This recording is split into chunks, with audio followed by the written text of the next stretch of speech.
तो पुण्यात्माओं, परमात्मा प्राप्ति करना कोई कठिन काम नहीं है, लेकिन ये हमारे हृदय में समा जाना कि ये भगवान नहीं है जिनको हम परमात्मा मानते थे। वास्तव में परमात्मा पूर्ण ब्रह्म और ही है, कोई अन्य ही है, जिसकी पूजा से हम पूर्ण मोक्ष प्राप्त करेंगे। जैसे गीता जी अध्याय नंबर 15 के श्लोक नंबर 16-17 में 3 भगवान बताए। एक क्षर पुरुष, क्षर पुरुष, हम इसका डिफरेंस अच्छी तरह समझ, अक्षर अक्षर, क्षर अक्षर, यानी क्षर पुरुष और अक्षर पुरुष, ये 2 भगवान प्रसिद्ध हैं और इनके लोकों में इन सभी भगवानों की क्षर पुरुष और अक्षर पुरुष, यानी ब्रह्म को क्षर पुरुष कहते हैं, परब्रह्म को अक्षर पुरुष कहते हैं। ये भी नाशवान है, क्षर पुरुष भी नाशवान है, ये ब्रह्म भी नाशवान है और अक्षर पुरुष भी नाशवान है, और इनके लोकों में जितने प्राणी हैं वो सभी नाशवान हैं। जीवात्मा तो किसी की भी नहीं मरती। अब गीता जी अध्याय नंबर 15 के श्लोक नंबर 17 में कहा है कि उत्तम पुरुष है तू अन्य, यानी जो वास्तव में सही भगवान है, श्रेष्ठ परमात्मा है, सही भगवान, उत्तम, श्रेष्ठ, पुरुषोत्तम, उत्तम पुरुष कहो चाहे पुरुषोत्तम कहो, भगवान उत्तम भगवान वो कोई और ही है, और वही वह परमात्मा इति उदाहरते, उत्तम पुरुष तो अन्य परमात्मा इति उदाहरते। यह लोक तरम आविश्य विभर्ति अवैश्वर, वही तीनों लोकों में प्रवेश करके सबका धारण पोषण करता है, वो अविनाशी, वास्तव अविनाशी भगवान है। जब तक हमें ये निर्णय नहीं होगा कि जिन भगवानों की को हम सर्वेश्वा मान रहे थे वो सर्वेश्वा नहीं है, उनकी साधना से हमारा जन्म और मृत्यु का रोग नहीं कट सकता, जन्म मृत्यु का समस्या समाधान नहीं हो सकता, क्योंकि ये स्वयं नाशवान है। ब्रह्मा विष्णु महेश भी नाशवान और ब्रह्म भी नाशवान। गीता जी अध्याय नंबर 4 के श्लोक नंबर 5 और 9 में गीता ज्ञानदाता ब्रह्म श्री कृष्ण जी में प्रवेश करके ये काल बोल रहा है, जो ब्रह्मा विष्णु महेश का पिता है। ये कह रहा है कि तेरे और मेरे अर्जुन बहुत जन्म हो चुके हैं, तू नहीं जानता। अध्याय नंबर 4 के श्लोक 5 में, और फिर 9 श्लोक में कहा है कि मेरे जन्म और कर्म अलौकिक है, दिव्य है। अपुण्यात्मा स्पष्ट हो गया कि ये ब्रह्म भी नाशवान।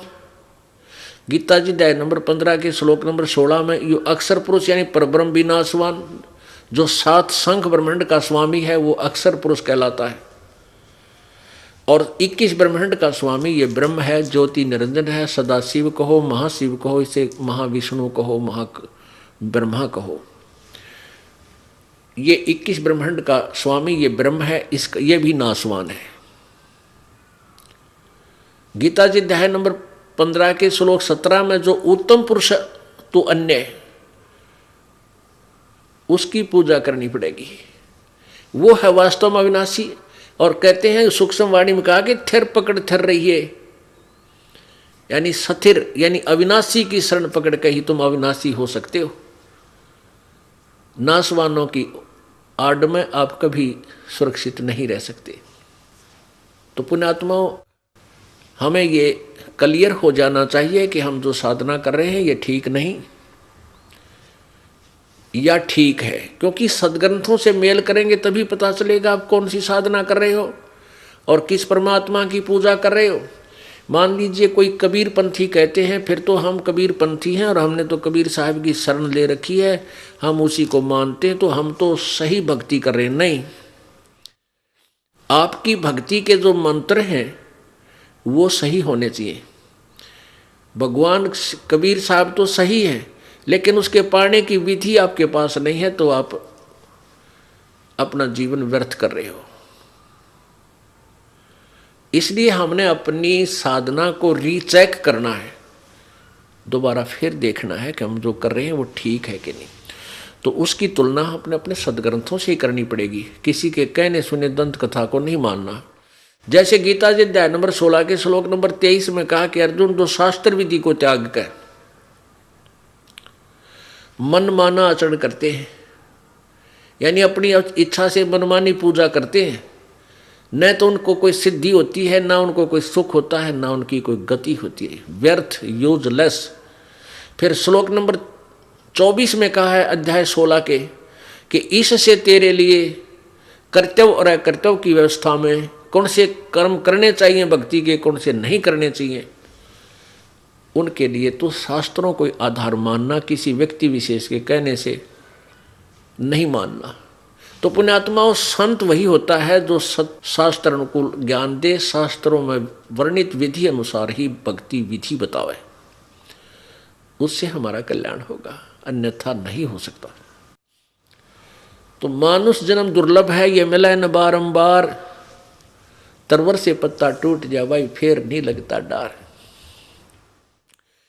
अब इस अवसर को हमने चूकना नहीं है। अब ये वो समय आ गया है बिचली पीढ़ी का। बिचली पीढ़ी आप बिचली पीढ़ी में हो। जैसे इस दास का जन्म सन 1951 में हुआ, 8 सितंबर 1951 में, यानी 20वीं सदी में, और 1947 में भारत आज़ाद हुआ। भारतवर्ष में पहले शिक्षा कतई नहीं थी, नाम मात्र थी, और उसके बाद शिक्षा की ऐसी बाढ़ आई है, आप देख रहे हो, बेटे वीर, बेटी वीर, बुढ़े वीर सारे पड़ गए। तो परमात्मा ने इस समय में इसलिए इस तत्व ज्ञान को सार्वजनिक किया है कि सभी पुण्यात्मा अब मुझे पहचान जाएंगी और मेरी शरण में आकर मेरे दास के माध्यम से, इस दास के माध्यम से, और मेरे पास कबीर भगवान के पास पहुंच जाएंगे। सतलोक में जाना कति कठिन नहीं।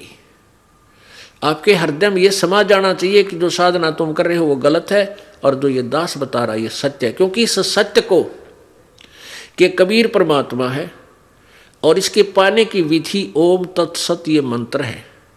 ओम ब्रह्म का, तत् पर ब्रह्म का, ये सांकेतिक मंत्र है। तत् ओम तत्सत ये रटना नहीं लगेगी। ओम ब्रह्म का जाप है, ये क्लियर है। तत् और सत ये सांकेतिक हैं, गुप्त हैं, ये दास बताओगा, केवल उपदेशी को बताया जाएगा। उसको आदेश नहीं कि वो आगे फिर किसी को और बता सके, नहीं, उसका नाम खंड हो जाएगा, उसको दोष लगेगा। क्योंकि अनधिकारी, यदि नकली आदमी कोई पासपोर्ट बना दे, साइन कर दे वैसे ही, तो वो दोषी है, वो नहीं बना सकता, अधिकारी से ही बनवाना होगा। तो दास से ही नाम उपदेश आपने लेना या दिलवाना होगा। किसी अपने मित्र भाई बहन को, बच्चों को चाहते हो तो इससे ही नाम दिलवाना पड़ेगा, मेरे से ही वो पासपोर्ट बनवाना पड़ेगा। स्वयं नहीं बना सकते, स्वयं नहीं दे सकते। आगे नाम दोगे तो तुम दोषी हो जाओगे, तुम्हारा भी नाम व्यर्थ और सजा के पात्र बन जाओगे। ये बालकों का खेल नहीं है। अब ये तो कंसेप्ट क्लियर हो गया कि ब्रह्मा विष्णु भी नाशवान, ब्रह्म भी नाशवान और परब्रह्म भी नाशवान, हमारे सदग्रंथों ने कर दिया। अब अविनाशी परमात्मा कौन है? वो उत्तम पुरुष तू अन्य वो है कौन? उसका क्या नाम है और कौन उसका साक्षी है कि ये परमात्मा है? ये आपको कंसेप्ट क्लियर अभी करेंगे। पुण्यात्माओं, कल के सत्संग में रात्रि में आपने देखा, सदग्रंथों के रूबरू किया गया कि पवित्र वेदों में यजुर्वेद अध्याय नंबर 5 के श्लोक नंबर 1 में, मंत्र नंबर 1 में कहा कि अग्ने तनुरसी विष्णुवे तवा सोमस्य तनुरसी। अग्नि माने परमेश्वर, तनु माने सहशरीर, रसी माने है। परमात्मा साकार है, सहशरीर है। और विष्णुवे तवा सोमस्य तनुरसी, विष्णुवे माने सबका धारण पोषण करने के लिए, पालन पोषण करने के लिए। विष्णुवे माने पालन पोषण करने के लिए। तवा माने उस, सोमस्य माने अमर पुरुष अविनाशी प्रभु का, तनु माने शरीर, असी माने है। ओए होए। गीता जी अध्याय नंबर 15 के श्लोक नंबर 17 में लिखा है कि उत्तम पुरुष है तू अन्य परमात्मा इति उदाहरतः यह लोक धर्म आविश्य विभर्ति अवैश्वर। उत्तम पुरुष, श्रेष्ठ भगवान तो इस ऊपर 16वें श्लोक में वर्णित क्षर पुरुष और अक्षर पुरुष, इनसे कोई और है, और वही परमात्मा वास्तव में कहा जाता है, और वही वास्तव में अविनाशी है, और वही तीनों लोकों में प्रवेश करके सबका धारण पोषण करता है। ओए होए। तो कहने का भाव यह है कि परमात्मा सतलोक में भी है, अन्य रूप धारण करके वो यहां भी आ जाता है, तीनों लोकों में प्रवेश करके, यानी यहां प्रकट होता है, आता है, वो अविनाशी परमात्मा है। तो इसीलिए वो लिखा है अग्ने तनुरसी विष्णुवे तवा सोमस्य तनुरसी।